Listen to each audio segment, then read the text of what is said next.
What's going on, guys? Back in another video. Today I'm going to show you guys possibly the coolest shifter for your Miata. This is the IRP Racing shifter, and I am absolutely in love. So we're going to show you guys how I installed it and what you got to do to get yours like this. Okay, guys, I want to try to cover everything in this video. You'll see this at the top. That's going to be a part of it. So this is obviously the factory boot for the NA Miata. I'm going to run this. I just cut it up. This is going to be an extra layer of protection. I bought this shifter secondhand, so it did not come with the extra boot down here, which I'm going to need. And I already contacted IRP, and hopefully they'll be sending that out soon.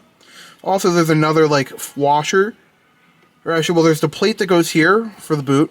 So you need that if you have it, if you bought a new, that boot. And then there's like a little washer, I believe, that goes above the boot. I could be wrong, though. So if you have that, don't run this. You don't need to.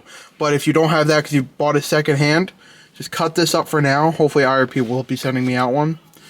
So one of the most controversial things about this shifter is the rattling. And I don't know if you guys can hear. I basically stopped every rattle it has. And the way I did it was a couple things. This bolt right here, the Allen, kind of hard for you guys to see. This bolt right here, take it out. It's a 5 or 5.5 mil Allen. Take it out, Loctite it. That's going to stop a majority of your rattle back and forth. See, there's like nothing there. I'll be quiet. So yeah, there's nothing there. It does rattle a little bit still, but it's barely noticeable, especially at highway speeds. If you do take the car up to above 7,000 RPMs, which I do time to time, it will start to rattle and have a metallic type rattle. A lot of people talk about it. When you're running something like this, it's a one-piece construction, you're never going to get away from that. Obviously, IRP has done everything they can to try to get rid of the noise. It's going to be hard. If you don't want a type of noise like that, you know, don't put this in your car. This is for racing. You know, this is not a street shifter, technically. So back to how I stop the rattles. There's also this big 17 right here. I tighten that with a wrench. That way these washers right here, and then there's some right here too, they stopped rattling. You don't want to tighten that too much because then you won't have enough side to side. And one thing that happens when you do tighten this is that this does get a little stiffer.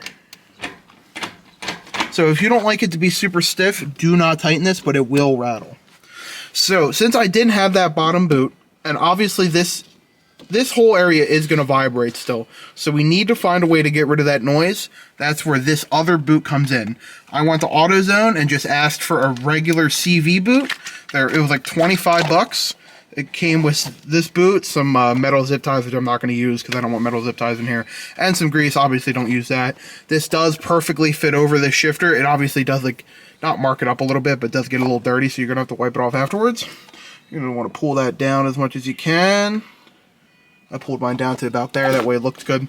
And then, this is really stretchy. You're able to stretch it completely around this ring. So I'm going to completely stretch it around this ring and over the front of the IRP shifter. And I did cut the front of this boot with an air saw. That is going to be necessary to fit the IRP shifter. So I'm going to stretch this on, zip tie it back around here, and I'll show you guys how that looks. Wanted to mention, I also do zip tie this boot down here. It's probably not necessary, but it's just an extra layer of protection. Now we're going to start stretching this. Okay, it should look something like this when you're done. The boot is completely on there. It's zip tied. I usually do double zip ties. I only did one this time. I might throw another one on.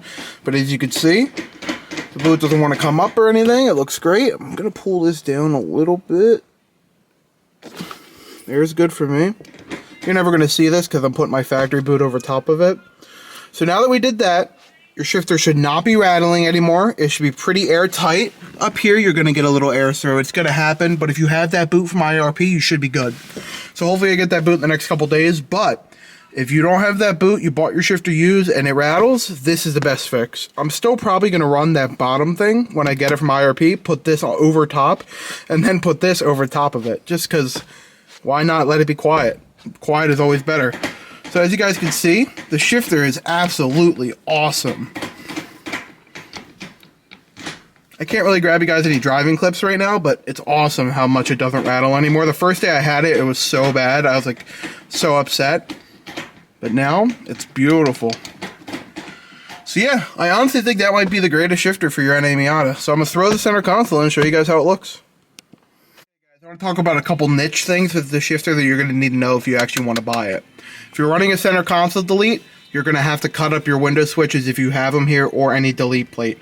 You're going to have to cut it because on the 5 speeds, only 6 speeds face this way, 5 speeds face that way. So the front is here. You're going to have to cut whatever you had here. Stock center console is fine though. Depending on what kind of shift boot you have, you are probably going to have to slit it a little. I did slit mine. I'm going to get a new shift boot though. I don't really like this one. Fits great with the stock center. No issues. And I wouldn't really say there's many other sacrifices with this shifter, if any. I have an Apple CarPlay touchscreen. I have no issue touching it from the driver's side or the passenger. AC air control. If you're on the driver, it's obviously a little easier, and the passenger might be a little hard. Obviously, these are no issue at all. So yeah, I hope you guys enjoyed the little shifter video. Obviously, if you guys need help installing it, I would look up another video. It's very straightforward. It's basically a stock Miata shifter. Take everything out of the turret, replace your fluid if you need to, plop this in. This bolt's going to be hard. They're all 10 mils, but this one you're going to have to definitely use a wrench. These you can use regular socket. That just goes in, and you're ripping. So yeah, I hope you guys enjoyed this little video on the IRP shifter. I know it was short, but it was just kind of showing you guys like how to fix it, because I hated it the first day I had it, but now I absolutely love it. IRP makes some of the best stuff in the world. I know it. So yeah, hope you guys enjoyed this little video. I just wanted to get this like fix out there for the people that don't know, because there isn't many videos on how to fix a rattling issue with this car. So I hope you guys enjoyed nonetheless. Have a great day, guys. Thank you.